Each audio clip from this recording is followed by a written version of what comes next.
Hello everyone, welcome to I exam भी। दोस्तों बहुत स्वागत है एक बार फिर से आपका नाबार्ड ग्रेड डी 2022 की preparation series specifically for the ARD section.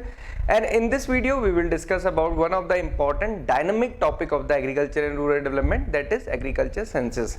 Every year 2 to 3 questions we generally get in the examination paper, and we'll discuss the previous year paper related to this topic also. But before that, yesterday we discussed about the topic wise study plan for all the 8 subjects of the NABARD grade A examination.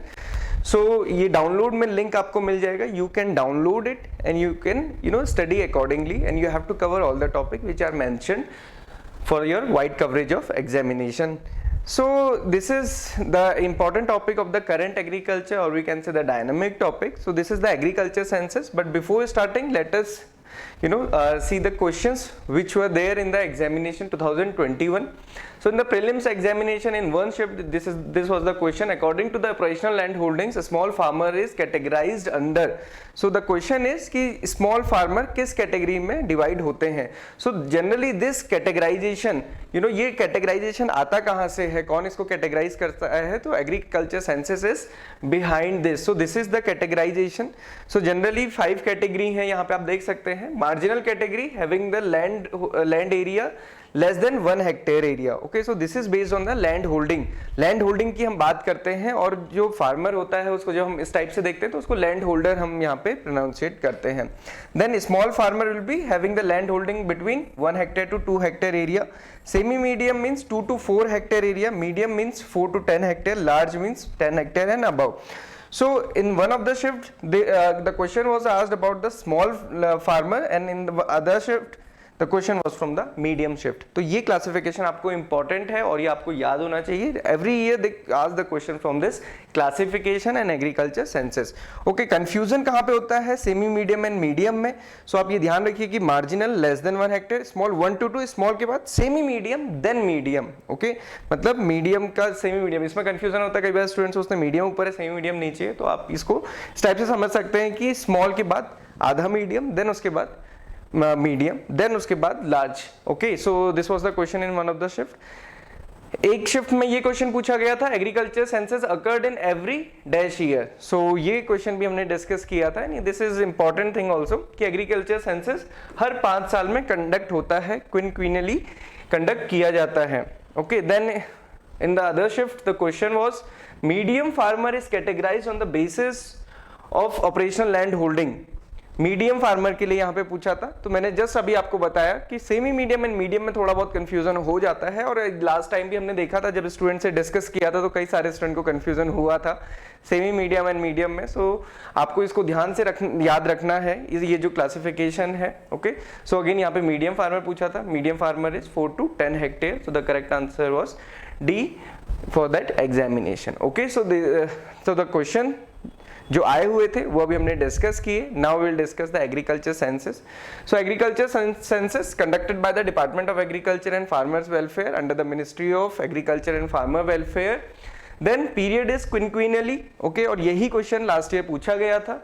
Since 1970 and 71, okay, as a part of programme of world census of agriculture. World census of agriculture होता है वो डेसिनियली होता है, हर 10 साल में होता है, और उसी के रेफरेंस में कंट्री वाइज, या फिर हम कह सकते हैं हमारी कंट्री में एग्रीकल्चर सेंसस होता है, that is quinquennially. Okay, so far 10 agriculture census has been conducted already. So these were the years. Then the reference period for the agriculture census is the agriculture year, that is July to June. So ये आपको याद रखना है कि जो agriculture year होता है similar to the financial year, जैसे आपको पता है फाइनेंशियल ईयर स्टार्ट होता है 1 अप्रैल से 31 मार्च. ओके, सो सिमिलरली यहाँ पे जो एग्रीकल्चर ईयर है हमारी कंट्री में, या फिर हम कह सकते हैं एग्रीकल्चर ईयर, वो जुलाई से 1 जुलाई से 30 जून तक होता है. ये एग्रीकल्चर ईयर का पीरियड होता है. Then world census of agriculture. So it first जो प्रोग्राम था वर्ल्ड सेंसस ऑफ एग्रीकल्चर का वो 1930 में हुआ था. Then beginning with the 1950, Food and Agriculture Organization, जो FAO है, the United Nation has been preparing and advocating decennial world program for the census of agriculture. So ये आपको ध्यान रखना है, ये कैसे होता है? decennial वर्ल्ड एग्रीकल्चर सेंसस और जो इंडियन एग्रीकल्चर सेंसस है that is quinquennially in nature. The present round of census जो अभी चल रहा है WCA 2020 covers the agriculture census to be carried out by the countries between 2016 से 2025 के बीच में। सो 2016 से 2025 के बीच में जो भी कंट्रीज में एग्रीकल्चर सेंसस कंडक्ट होगा उसके बेसिस पे वर्ल्ड एग्रीकल्चर सेंसस को बनाया जाएगा। So now the summary, this is the only important part which you have to remember. One was the classification, another thing is this. So the number of agriculture census in series, it was 10th in number. Frequency of agriculture census is 5 year or we can say quinquennially. Then average size of land holding, this is the major finding that the average land holding of all the farmers in our country. Average land holding की बात करेंगे तो 1.08 hectare area. सो अगर हम average land holding के हिसाब से देखेंगे तो farmer will be categorised as small farmer. तो मतलब जो average size of land holding के अकॉर्डिंग जो इंडिया में मैक्सिमम फार्मर हैं दे आर स्मॉल, बट ये नंबर के अकॉर्डिंग सही नहीं है क्योंकि जो मैक्सिमम नंबर ऑफ फार्मर्स हैं वो मार्जिनल फार्मर्स हैं। Then total number of land holding कितनी है 146.45, total operated area 157.82। This is in number and this is in hectare, this is the area, is million hectare। highest percentage share, जो highest percentage share है farmer का that is marginal farmer 68.5%। Okay, so 68% digit is very important क्योंकि अगर हम जब population भी पढ़ते हैं जो अपना नॉर्मल सेंसस है उसमें हम देखते हैं जो रूरल अर्बन डिवाइड है तो जो अर्बन पॉपुलेशन और जो रूरल पॉपुलेशन है, रूरल पॉपुलेशन हमारी कितनी है 68.8%। सिमिलरली मार्जिनल फार्मर हमारी कंट्री में कितने 68.5%। ग्रॉस क्रॉप्ड एरिया कितना है 198.76 मिलियन हेक्टेयर, जबकि हमने देखा था कि जो अभी यहाँ पे टोटल ऑपरेटेड एरिया है वो 157.82। अब इसका क्या मतलब है ग्रॉस क्रॉप्ड एरिया का? मान लीजिए किसी फार्मर के पास 1 हेक्टेयर लैंड है, अभी इसने खरीफ सीजन पे पूरे 1 हेक्टेयर में पैडी ग्रो किया और सिमिलरली इसने रबी सीजन में 1 हेक्टेयर एरिया में वीट क्रॉप ग्रो करी। तो इसने पूरे 1 साल में जो एक ईयर है एग्रीकल्चर ईयर है उसमें 1 हेक्टेयर पैडी ग्रो किया और 1 हेक्टेयर पे वीट ग्रो किया, तो हम इसको कितना काउंट करेंगे 2 hectare. So the gross cropped area will be 2 hectare. Although इसके पास जो नेट सोन एरिया है, जो इसका नेट एरिया है वो तो 1 ही हेक्टेयर है, बट उसने 1 हेक्टेयर को 2 बार यूज किया इसलिए उसको ग्रॉस क्रॉप्ड एरिया माना जाता है 2 हेक्टेयर एरिया, तभी ये हमेशा ज्यादा होता है। Percentage share of net sown area in the operated area, तो ये परसेंटेज शेयर है नेट सोन एरिया का इन द ऑपरेटेड एरिया, ये सबसे ज्यादा किसमें है गुजरात में। Percentage share of net irrigated area to the net sown area, मतलब जो हमारा नेट सोन एरिया है वो कितना इरिगेटेड एरिया है वो हाईएस्ट कहां पे है यूपी में। यूपी की कंडीशन आप सभी को पता है कि यूपी एक तो तराई रीजन में है, उसके साथ ही साथ वहां पे ग्राउंड वाटर लेवल ऊपर है और जितनी भी रिवर्स है जो हम इंडो गैंगेटिक प्लेन की बात करते हैं वो हमारा यूपी में ही है। Then percentage of gross irrigated to the gross cropped area, gross irrigated gross crop मतलब अगेन कि ग्रॉस क्रॉप में हमने क्या बात करी थी कि 2 सीजन में, खरीफ में भी रबी में भी, सिमिलरली दोनों सीजन में सबसे ज्यादा इरिगेशन कहां पे है तो वो अगेन वो यूपी में ही है। The cropping intensity has remained static at 1.37, ये 2015-16 में जो एग्रीकल्चर सेंसस था उसके अकॉर्डिंग थी।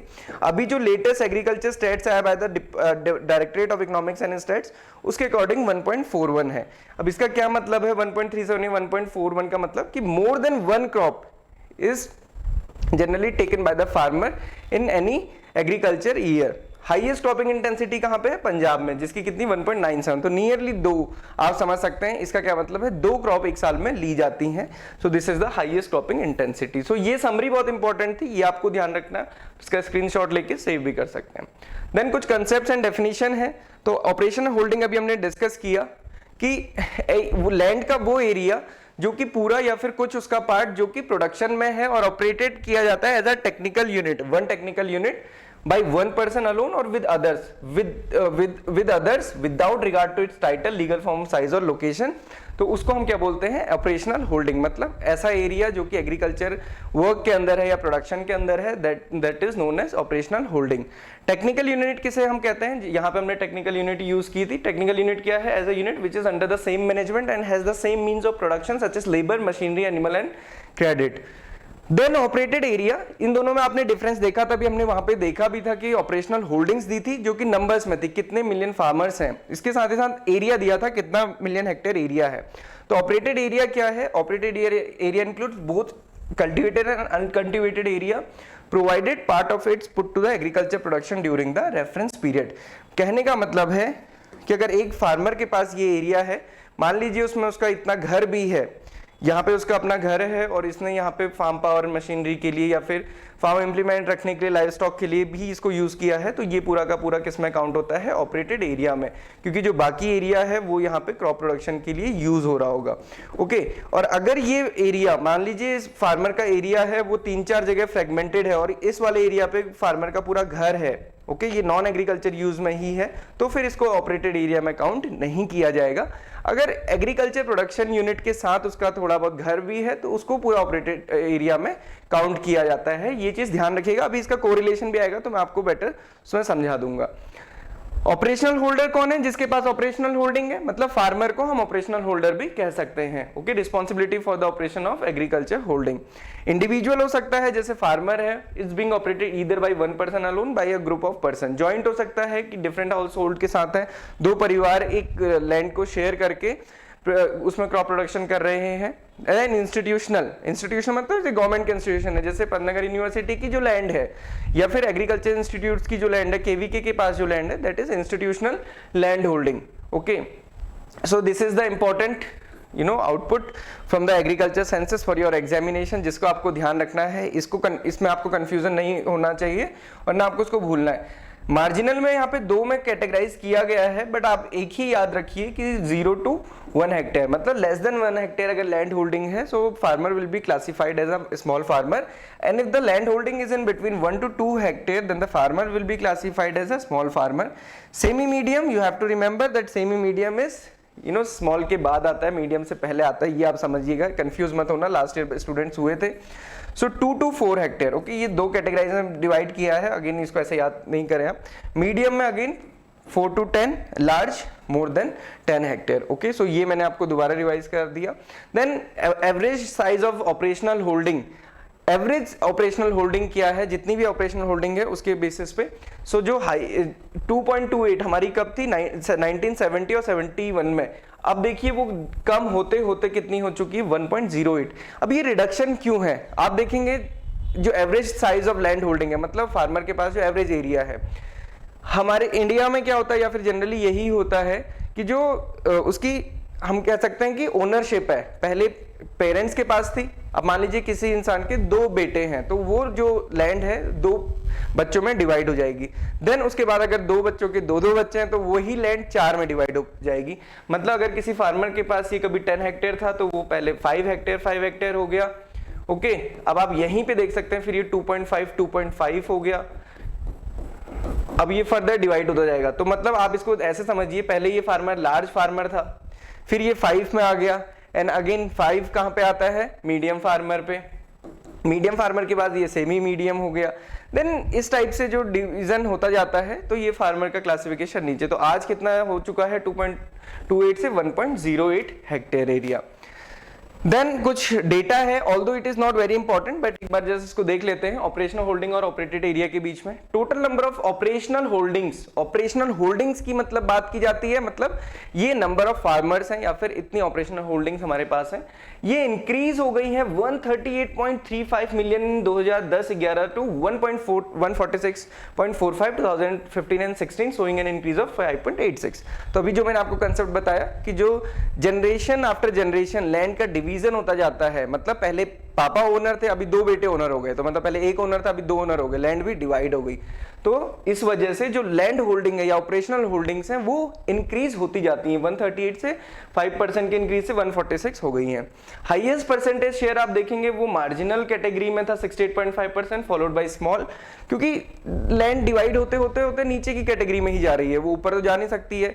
जो पहले लार्ज फार्मर था अगर उसका डिवाइड हो गया तो वो मीडियम में आ जाएगा, मीडियम सेमी मीडियम में, सेमी मीडियम स्मॉल में, स्मॉल मार्जिनल में। Total operated area in the country has decreased from 159.59 to 157.82। अब इसको थोड़ा सा यहाँ पे समझ लेते हैं। जो ऑपरेशनल होल्डिंग है, ओके, मान लीजिए कि 10 हेक्टेयर एरिया था, वो 2 बेटों में डिवाइड हो गया, 5 हेक्टेयर एंड 5 हेक्टेयर। अगर हम ऑपरेटेड एरिया की बात करेंगे तो स्टिल ये 10 हेक्टेयर ही रहेगा, क्योंकि 10 हेक्टेयर एरिया खेती में है। अब मान लीजिए कि एक बेटे ने इसका लैंड यूज चेंज कर दिया, इसने इसको 143 या फिर हम इंडस्ट्रियल यूज या फिर कमर्शियल यूज में इसको यूज कर लिया, एग्रीकल्चर नॉन एग्रीकल्चर यूज में तो इसको हम बोलते हैं लैंड यूज पैटर्न चेंज करना। सो इस वजह से क्या होगा, ये ऑपरेटेड एरिया कम हो जाएगा। तो आप देखेंगे कि धीरे धीरे एग्रीकल्चर एरिया है कम होता जा रहा है, उसका एक रीजन ये भी है। और हालांकि 5 हेक्टेयर एरिया तो बहुत बड़ा होता है, अगर फार्मर की लैंड बहुत छोटी होती जाती है, मतलब मार्जिनल फार्मर के फर्दर डिवीजन होता है, तो फिर वो लैंड बहुत एग्रीकल्चर में यूजफुल नहीं रहती है, कल्टीवेशन उसमें बहुत ज्यादा कॉस्ट ऑफ प्रोडक्शन हाई होती है। तो ये इस वजह से जो हमारा ऑपरेटेड एरिया है वो धीरे धीरे कम होता जा रहा है, 159 से 157.82 मिलियन हेक्टेयर हो चुका है, डिक्रीज है कितना 1.11% का। तो ये ध्यान रखिएगा, जो हमारी ऑपरेशनल होल्डिंग्स हैं वो इंक्रीज होती जा रही हैं, क्योंकि हर बार उसमें डिवीजन होता है, और ऑपरेटेड एरिया क्योंकि लैंड यूज पैटर्न चेंज होता जा रहा है, इसलिए ऑपरेटेड एरिया हमारा कम होता जा रहा है। हाईएस्ट परसेंटेज शेयर अगेन किस में होगा, मार्जिनल कैटेगरी में। Average size of operational holding has been decline to 1.08 and then percentage share of the female operational holder has increased from 12.79 जो 2010-11 में था वो 13.96 हो गया है। सिमिलरली ऑपरेटेड एरिया में भी ये इंक्रीज इसलिए है क्योंकि बहुत सारी जो गवर्नमेंट बेनिफिशियरी स्कीम्स हैं उसमें फीमेल ही होती हैं, इसलिए पार्टिसिपेशन फीमेल का बढ़ता जा रहा है। अगेन ये इसमें मार्जिनल कैटेगरी में ही सबसे ज्यादा है। Then cropped area and sown area की बात करेंगे तो मैंने आपको बताया ग्रॉस क्रॉप्ड एरिया और नेट सोन एरिया का मतलब यही है, फार्मर के पास 1 हेक्टेयर की लैंड है, मान लीजिए उसने खरीफ में पूरे 1 हेक्टेयर एरिया में ही पैडी लगाया है, फिर उसने रबी में पूरे 1 हेक्टेयर एरिया में वीट ग्रो किया है। सो इसको हम क्या बोलेंगे, ग्रॉस क्रॉप्ड एरिया, मतलब 1 hectare plus 1 hectare 2 hectare area जो हो गया ये ग्रॉस क्रॉप्ड एरिया है। और जो 1 हेक्टेयर एरिया था, मतलब ओरिजिनली तो उसके पास 1 ही हेक्टेयर जमीन है, उसने उसको दोनों में अलग अलग लगाया, तो नेट जो क्रॉप्ड एरिया है या फिर नेट सोन एरिया है वो कितना है, 1 हेक्टेयर। अब आप इसको देखिए, gross cropped area has decrease marginally from 193 से 2011 191.86 हो गया है। और इसमें अगर मेजर स्टेट्स देखेंगे तो कौन से हैं, UP has the highest share in the gross cropped area followed by the Rajasthan, Madhya Pradesh and Maharashtra. Gross cropped area में बढ़ने का मतलब या फिर ज्यादा परसेंटेज होने का मतलब यही है कि कहां पे हम एक से ज्यादा क्रॉप ग्रो कर सकते हैं, तो उसके अकॉर्डिंग हमारे पास इनपुट्स होने चाहिए। Percentage share of the net sown area in the operated area, जो हमारा नेट सोन एरिया है ऑपरेटेड एरिया में अगर हम बात करेंगे वो इंक्रीज हुआ है 88.5% 2010 से 88.7% इन 2015 में। ओके, गुजरात का हाईएस्ट शेयर है 98.3 followed by the Madhya Pradesh. अब इसका क्या मतलब है कि जितना फार्मर के पास एरिया है उसमें वो कितने पार्ट में सोइंग करता है, मतलब कितने में क्रॉप कल्टीवेशन करता है। हमने बात की थी ना कि ऑपरेटेड एरिया में उसका घर भी हो सकता है या फिर उसका लाइव स्टॉक भी हो सकता है, या फिर कभी कभी फार्मर फैलो छोड़ देता है लैंड को कि उसमें कोई क्रॉप ग्रो ही नहीं करता सीजन में। तो सबसे ज्यादा जो ऑपरेटेड एरिया में सबसे ज्यादा सोइंग होती है वो कहां पे है, गुजरात पे।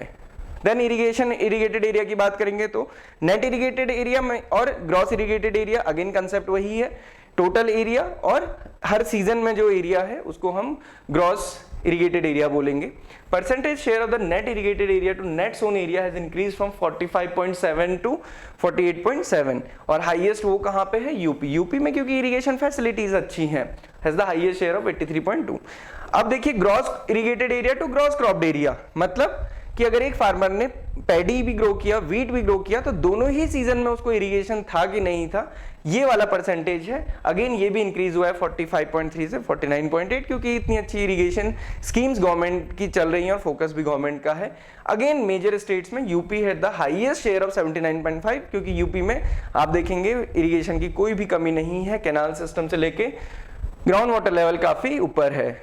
क्रॉपिंग इंटेंसिटी रिमेन्ड स्टैटिक 1.37 दोनों साल में, बट अभी जो लेटेस्ट स्टैटिस्टिक्स आया उसके अकॉर्डिंग 1.41 है। Punjab recorded the highest cropping intensity of 1.97 while the Mizoram की 1 है। ओके, मतलब एक साल में केवल एक ही क्रॉप ग्रो करते हैं। So this is all about the agriculture sciences. इससे रिलेटेड कोई भी आपका डाउट क्वेरी क्वेश्चन हो तो आप पूछ सकते हैं। आई हैव कवर्ड जितना इसमें इंपॉर्टेंट चीजें थी मैंने आपको बताई, और कैसे पिछले साल क्वेश्चन तो 2021 में पूछे गए थे वो भी मैंने आपको बताया, so that you can understand the importance of this subject. इतना ही इसमें पढ़ने के लिए, अदरवाइज डॉक्यूमेंट बहुत बड़ा है, आप देख सकते हैं।